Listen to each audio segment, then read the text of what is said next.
Good morning student. आज हम लोग यूनिट 2 सॉल्यूशन चैप्टर में आइडियल सॉल्यूशन और नॉन आइडियल सॉल्यूशन के बारे में पढ़ने जा रहे हैं।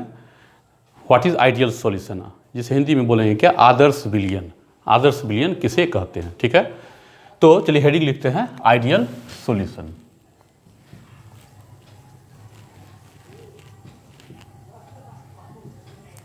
देखिए, ये जो आइडियल सॉल्यूशन है इसका कॉन्सेप्ट तभी क्लियर होगा जब आप रॉल्ट लॉ पढ़े होंगे। रॉल्ट लॉ पढ़ने के लिए फिर effect of temperature and pressure आपको जानना जरूरी है। तो कोई भी चैप्टर है तो उसका जो सिलसिलेवार कॉन्सेप्ट है, ठीक है, वह आपको अवश्य निश्चित रूप से आना चाहिए। नहीं तो क्या होगा, टॉपिक आगे बढ़ते जाएगा। जो हम पहले भी बता चुके हैं कि आप शुरू से जितना ज़्यादा अलर्ट रहेंगे आगे उतना ही केमिस्ट्री आपको आसान लगेगा, ठीक है। तो आइडियल सॉल्यूशन आप पढ़ रहे हैं और नहीं याद है रॉल्ट लॉ, तो फिर वही रटने वाला बात हो जाएगा क्या कि the solution which obey Raoult law at all temperature and concentration, और इसको रटे जा रहे हैं, फिर क्या कुछ दिन के बाद भूल जाएंगे। लेकिन अगर रॉल्ट लॉ याद है तो फिर आपको परमानेंट ही याद रहेगा। चलिए तो लिखते हैं the solution which obey Raoult law at all concentration and temperature is called ideal solution, ठीक है। ऐसा विलयन, हिंदी वाले इसको लिखेंगे ऐसा विलयन जो सभी सांद्रण और तापक्रम पर, ऐसा विलयन जो सभी सांद्रण और तापक्रम पर रॉल्ट के नियम का पालन करता है उसे आदर्श विलयन कहते हैं। फिर से, ऐसा विलयन जो सभी सांद्रण और तापक्रम पर आदर्श विलयन का पालन करता है उसे आइडियल सॉल्यूशन कहते हैं। क्लियर है। तो ये हो गया। ये क्वेश्चन आप पिछले वर्ष अगर देखेंगे या उसके पिछले या फिर 10 वर्षों का आप जब क्वेश्चन बैंक उल्टाएंगे तो आपको 5 से 6 साल कम से कम ऐसा मिलेगा जिसमें ये क्वेश्चन कई बार पूछा गया है, ठीक है। तो आइडियल सॉल्यूशन होने के लिए दो और बात को बोला गया है क्या कि must be follow to condition. Ideal solution must be follow to condition. Ideal solution को दो स्थिति का पालन करना ही होगा। क्या है, तो चलिए लिखते हैं ideal solution must be follow two condition, must be follow two condition। पहला कंडीशन क्या है, the enthalpy of mixing, the enthalpy of mixing, चलिए लिखते हैं the enthalpy of mixing of pure component must be of pure component to form solution must be 0, ठीक है। कहने का मतलब है क्या हिंदी मीडियम वाले कि जब शुद्ध अवयवों को मिलाकर जो विलयन तैयार किया जाता है उसका एंथैल्पी निश्चित रूप से 0 होना चाहिए। इसको कैसे मैथमेटिकल रिप्रेजेंट करेंगे, मैथ के रूप में, दैट इज, अर्थात, यहाँ क्या लिखेंगे, अर्थात delta mix H equal to 0। इसी भाषा को, लैंग्वेज को हम लोग मैथमेटिकली ऐसे लिख सकते हैं, डेल्टा मिक्स H। H मतलब होता है इंथैल्पी, ठीक है। इसका कहने का मतलब होगा क्या, अगर enthalpy of mixing of solution अगर 0 होता है तो इसका मतलब है कि हीट एनर्जी न तो एब्जॉर्ब होगा न ही इवॉल्व होगा। हीट एनर्जी ना ही तो, अब इंथैल्पी का कॉन्सेप्ट अगर आपका क्लियर नहीं है, इंथैल्पी वर्ड आया इसलिए शुरू से बोला जा रहा है कि हर एक छोटे छोटे वर्डों का कॉन्सेप्ट आप शुरू से क्लियर करते रहें। कौन सा वर्ड फर्स्ट ईयर का हो चाहे सेकेंड ईयर का हो, पिछले चैप्टर का हो, तो कौन सा वर्ड कब किस जगह काम आ जाएगा, ठीक है। तो इंथैल्पी ऑफ मिक्सिंग यहाँ क्या बोला जा रहा है, इसका मतलब हुआ क्या, it means heat energy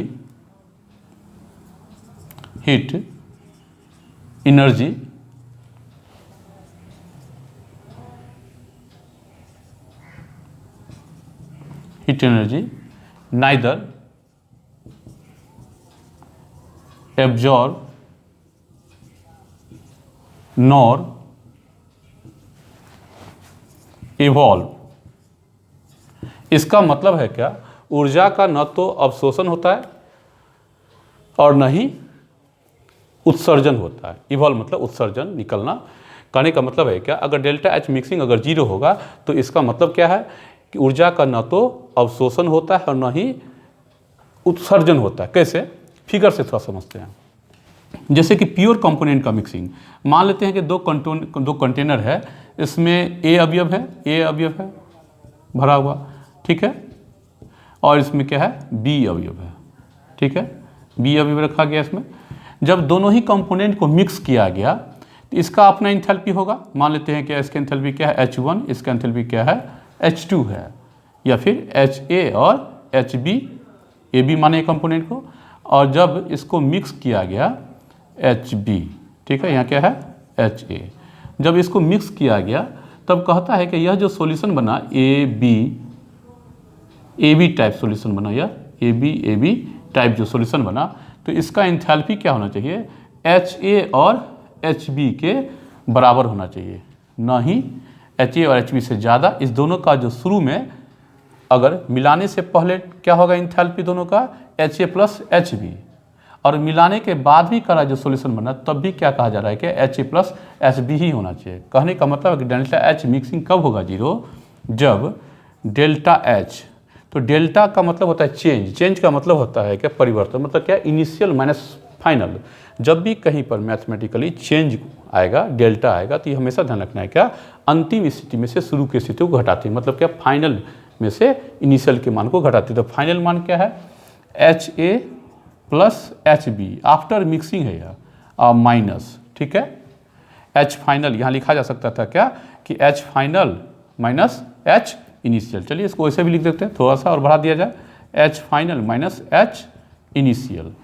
H शुरुआती या H फाइनल मतलब H अंतिम और क्या H शुरुआती, ठीक है। तो H फाइनल क्या है, HA plus HB, HA plus HB। Initial क्या था, इनिशियल में मिलने से पहले क्या था, HA था और HB था, HA प्लस HB। तो जब यह दोनों ही मान सेम है, यह मान इनिशियल मान फाइनल, तो ये दोनों कट के क्या हो जाएगा, 0 हो जाएगा। क्लियर है, वीडियो में अगर कट गया होगा, क्योंकि कई बार ऐसा हो रहा है, देखा जा रहा है क्या, कैमरा में कट जा रहा है, तो ध्यान रखेंगे क्या। तो ये चेंज इन इंथैल्पी क्या हो गया, 0, एक कंडीशन हो गया। दूसरा कंडीशन क्या कहा जा रहा है कि दूसरा कहा जा रहा है, चलिए देखते हैं दूसरा क्या।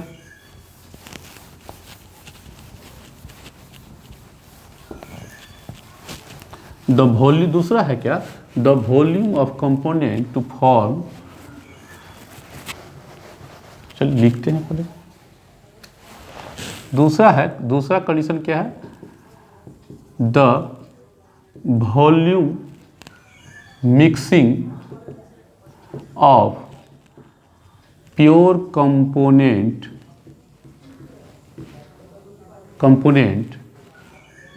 To form pure component to form solution is 0, अर्थात 0। दैट इज हम लोग लिख सकते हैं कि डेल्टा मिक्स भी इक्वल टू 0। इसका मतलब है क्या कि मिलने से पहले जो वॉल्यूम था कंपोनेंट का, वह वॉल्यूम को जोड़ दिया जाए, और मिलाने के बाद जो है, जैसे कि अभी जस्ट इंथैल्पी को देख रहे थे, वैसे ही देखेंगे कि अगर ए कंपोनेंट है इस कंटेनर्स में, ठीक है, और दूसरा कंटेनर्स में क्या है, बी कंपोनेंट्स रखा गया है, तो इसका वॉल्यूम अगर मानते हैं कि VA है, इसका क्या है VB है, तो कहने का मतलब है कि जब मिक्स करके सॉल्यूशन तैयार किया गया जो AB और AB टाइप का होगा, दोनों ही कंपोनेंट का सॉल्यूशन, तो कहा जा रहा है कि मिलने के बाद भी इसका वॉल्यूम में कोई चेंजिंग नहीं होना चाहिए। करने का मतलब है क्या, जो मिलने के बाद volume after mixing VA plus BB जो है, शुरू का वॉल्यूम और अंतिम वॉल्यूम दोनों सेम होना चाहिए। तभी तो डेल्टा V जो होगा, जिसको चेंज इन वॉल्यूम कहते हैं, वो हमेशा क्या होगा, V final minus V initial.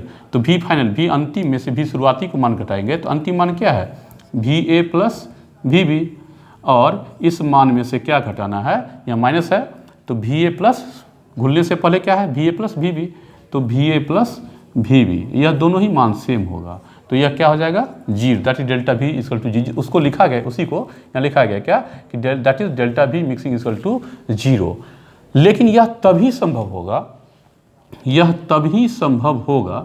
ठीक है, इंथैल्पी ऑफ मिक्सिंग 0 और क्या इंथैल्पी ऑफ मिक्सिंग 0 और enthalpy of mixing of volume वह भी क्या होना चाहिए 0 होना चाहिए। यह तभी संभव होगा जब इंटरमोलिकुलर फोर्स, अगर मोलिकुलर लेवल पर देखें तो force intermolecular force between A and B must be equal to A B. अगर कहने का मतलब है क्या कि अंतर आणविक बल जो ए और ए के बीच लग रहा है और अंतर आणविक बल जो बी और बी के बीच लग रहा है वह निश्चित रूप से क्या होना चाहिए ए बी के बराबर होना चाहिए। अगर यह अंतर आणविक बल और इस अंतर आणविक बल से यह अगर ज़्यादा हो जाएगा तो सभी पार्टिकल ए बी के बीच जो ए बी के बीच क्या बोला जा रहा है ए और बी के बीच लगने वाला फोर्स अगर ज़्यादा हो जाएगा तो क्या होंगे नज़दीक आएंगे। नज़दीक आने के कारण क्या होगा वॉल्यूम क्या हो जाएगा जो सॉल्यूशन का इस दोनों के सॉल्यूशन से क्या हो जाएगा कम हो जाएगा। अगर ए और बी के बीच जो फोर्स लग रहा है उससे यह फोर्स क्या हो जाए कम हो जाएगा तो सभी के बीच क्या होगा थोड़ा थोड़ा क्या होगा दूरी होगा। अगर थोड़ा थोड़ा दूरी बढ़ने के कारण क्या होगा जिसके कारण वॉल्यूम में क्या हो जाएगा वृद्धि हो जाएगी, तो फाइनल वॉल्यूम क्या हो जाएगा ज़्यादा और इनिशियल वॉल्यूम क्या हो जाएगा कम, तो मान आएगा पॉजिटिव। और फोर्स जो बताया गया था कि अगर ज़्यादा हो जाएगा ए बी का इन दोनों के बीच से तो वॉल्यूम क्या हो जाएगा कम, तब क्या हो जाएगा कम मान में से ज़्यादा मान को घटाएंगे तो यह मान क्या होगा निगेटिव। लेकिन क्या कहा जा रहा है डेल्टा भी क्या होना चाहिए 0 होना चाहिए, ठीक है। तो मिक्सिंग ऑफ वॉल्यूम जो है सॉल्यूशन का वो भी क्या होना चाहिए 0, ये दोनों ही condition.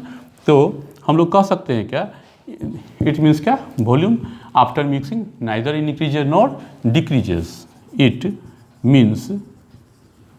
it means after mixing volume neither increases nor decreases। It means का मतलब आफ्टर मिक्सिंग मिलाने के बाद कंपोनेंट को मिलाने के बाद after mixing volume neither increases nor decreases. इसका मतलब है क्या कि मिलाने के बाद वॉल्यूम का मान मिलाने के बाद न तो बढ़ता है और न ही घटता है, यह तभी संभव है। एग्जाम्पल एक चीज़ ध्यान रखना है कि पर 100% यह संभव नहीं है क्योंकि ए और दो अलग अलग पार्टिकल है, अलग अलग सब्सटेंस है, तो जो फोर्स ए और ए के बीच होगा वही फोर्स बी और बी के बीच होगा और इस दोनों को जब मिलाया जाए तो वह भी फोर्स ए बी के बीच लगने वाले फोर्स के बराबर हो जाए। इट इज़ नॉट पॉसिबल, 100% यह संभव नहीं है। लेकिन एक उचित मात्रा में एक प्रॉपर अमाउंट में जब कंपोनेंट को आपस में मिलाया जाता है तब जाकर के सॉल्यूशन लगभग वह आइडियल सॉल्यूशन की तरह कार्य करता है। 100% वह परफेक्टली आइडियल सॉल्यूशन नहीं हो सकता है, ठीक है। तो क्या बोला जा रहा है, तो इसमें ध्यान के रखेंगे कुछ एग्जाम्पल है आइडियल सॉल्यूशन के लिए। क्या है एग्जाम्पल, तो लिख लेंगे एग्जाम्पल ऑफ आइडियल सॉल्यूशन, ठीक है। तो हम लोग देखते हैं उदाहरण आदर्श विलयन का उदाहरण। तो एग्जाम्पल के रूप में लिख देंगे क्या कि solution of normal hexane and normal heptane. Clear है, पर एक ये हो गया। दूसरा है क्या solution of bromoethane and chloroethane. Bromoethane and क्या बोला जा रहा है क्लोरोइथेन। तीसरा हो जाएगा, तीसरा एग्जांपल भी लिख सकते हैं क्या solution of benzene and toluene, ठीक है, solution of benzene and toluene. तो ये 3 टाइप के एग्जांपल्स हो गया और भी बहुत सारे एग्जांपल्स है। ये जो तीनों ही एग्जांपल्स है नियरली लगभग आइडियल सॉल्यूशन की तरह कार्य करता है। क्लियर है। अब इसके बाद हम लोग देखेंगे क्या non ideal solution. Okay, thank you.